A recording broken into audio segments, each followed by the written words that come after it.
ملحوظة صغيرة بالنسبة للسادة أسود مصر، ضباط الشرطة. سمعت أنا من مدة طويلة من أحد الضباط الكبيرة إن الضابط لما بيتخرج من الكلية بياخد 500 جنيه في الشهر، وبعد كده بعد تعديل المرتبات بقى ياخد 7500 جنيه في الشهر، وبعد كده مرتبه بقى يوصل ل10 آلاف جنيه في الشهر. 10 آلاف جنيه في الشهر لضابط شرطة قليل جدا عليه. الضابط دوت عنده مراته ليها مصاريفها، وعنده ولاده مصاريفهم، أكلهم وشربهم ولبسهم ومدارسهم، وعنده بنزين عربيته اللي هو أصلا أكتر مشاوير بيروحها الشغل، وعنده إيجار شقته، وعنده مصاريف البيت وطلباته واحتياجاته. وطبعا يعني بيشوفوا ايام سودا وبيتعبوا جدا جدا جدا جدا جدا، ووقت ما بتحتاجهم بتلاقيهم. يعني هم اهم حاجة عندهم امن وامان مصر، امن وامان الشعب المصري طبعا.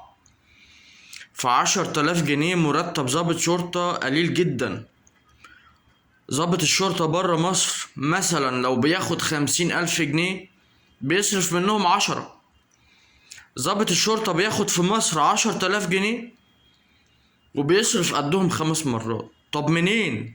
هيجيب منين؟ يستلف ولا يعمل ايه؟ ما ينفعش. لو واحد مرتاح أهله مرتاحين أهو عايش. إنما لو واحد يعني اللي هو على قده، طيب هيجيب منين؟ فلازم مرتبات الضباط تزيد، لازم. وطبعا مرتبات أمناء الشرطة لازم تزيد. ما ينفعش يبقى برضو أمين الشرطة متجوز ومخلف وطالع عينيه طول اليوم، أو حتى 8 ساعات في اليوم أيا كان عدد ساعات عمله، ويخلص شغله ويطلع على شغل تاني، ويخلص شغل التاني ويطلع على يعني 2 نوم في اليوم، 3 ساعات نوم في اليوم عشان يقدر يكفي مصاريف ولاده ومصاريف مراته. حرام. فلازم مرتبات وزارة الداخلية تزيد، لازم. وخاصة في الزمن اللي احنا فيه ده.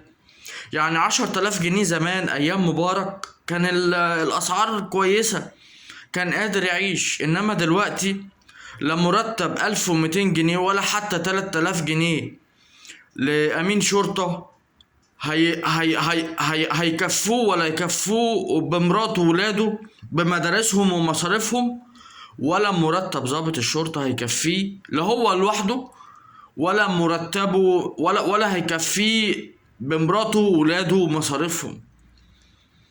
فأرجو من السيد وزير الداخلية والسيد وزير المالية زيادة مرتبات ضباط الشرطة، عشان دول بيتعبوا وبيسهروا على أمن وأمان الشعب المصري ومصر كلها.